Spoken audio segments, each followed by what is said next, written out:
तो आज मैं आप लोगों के लिए बहुत ही ज़्यादा आसान और टेस्टी मिठाई की रेसिपी लेकर आई हूँ। इस मिठाई को आप बिना मावा, बिना पनीर और बिना चाशनी के मिनटों में बनाकर तैयार कर सकते हैं। इसे बनाने के लिए आपको गैस पर घंटों पकाने की भी ज़रूरत नहीं है।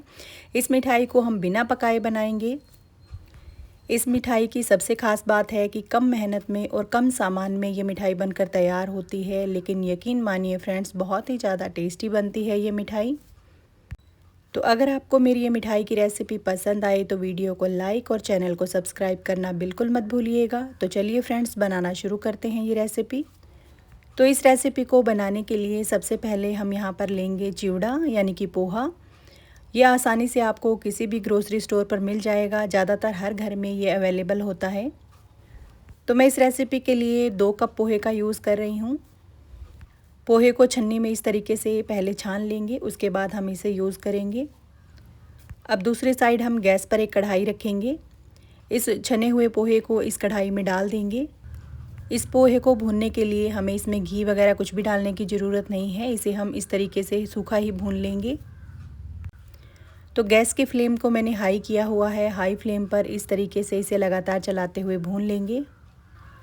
बस पोहे के भूनने तक ही हम गैस का यूज़ करेंगे, उसके बाद बिल्कुल भी गैस नहीं जलाएंगे। इस रेसिपी को हम बिना गैस जलाए बनाकर तैयार करेंगे। तो इस तरीके से लगातार चलाते हुए इसे बढ़िया से भून लेंगे। जब इस पोहे में हल्का सा क्रंच आ जाए, इस तरीके से आप तोड़कर देख लीजिए। तो ये देखिए, पोहा हमारा बढ़िया से भुन चुका है। अब हम गैस को बंद कर देंगे और इस पोहे को एक प्लेट में निकाल लेंगे और इसे हल्का सा ठंडा होने देंगे। जब तक ये पोहा ठंडा हो रहा है, हम आगे की तैयारी कर लेते हैं। तो अब यहाँ पर मैंने लिया है एक मिक्सी का जार। इसमें डालेंगे चीनी। तो जिस कप से मैंने 2 कप पोहा लिया है, उसी कप से आधा कप इसमें चीनी डाल देंगे। इसी के साथ इस मिठाई में बढ़िया से फ्लेवर के लिए 2 हरी इलायची डालेंगे। आप चाहें तो आप अपने पसंद के कोई भी ड्राई फ्रूट्स इसमें ऐड कर सकते हैं।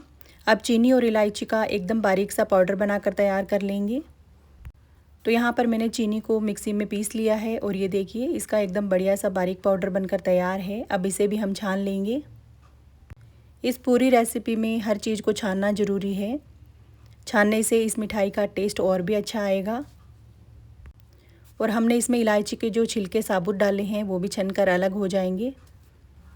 तो चीनी तो बढ़िया से छन चुकी है। अब यहाँ पर मैं ले रही हूँ ये ताज़ा दूध की मलाई। तो यहाँ पर मैंने आधा दूध और आधा दूध की मलाई ली है। आप चाहें तो इस रेसिपी को आप अकेले दूध से भी बना सकते हैं, या फिर मलाई से भी बना सकते हैं, या फिर इस तरीके से आप दोनों चीज़ें ले सकते हैं।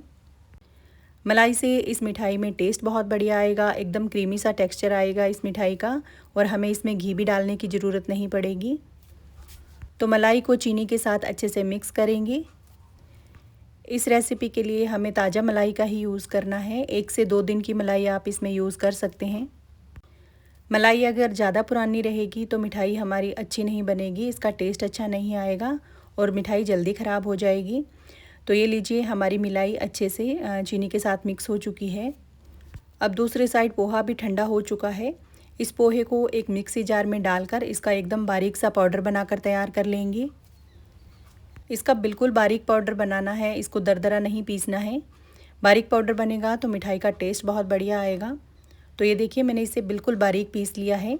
इस तरीके से बिल्कुल इसका बारीक पाउडर बनकर तैयार होना चाहिए। अब इस पोहे को एक बार हम छान लेंगे, ताकि इसमें जो बड़े पार्टिकल्स रह गए हैं वो छनकर अलग हो जाएंगे।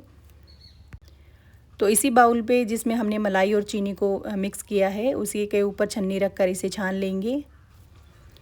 तो इस तरीके से आप सभी चीज़ों को इस मिठाई में छान कर ही यूज़ करिएगा।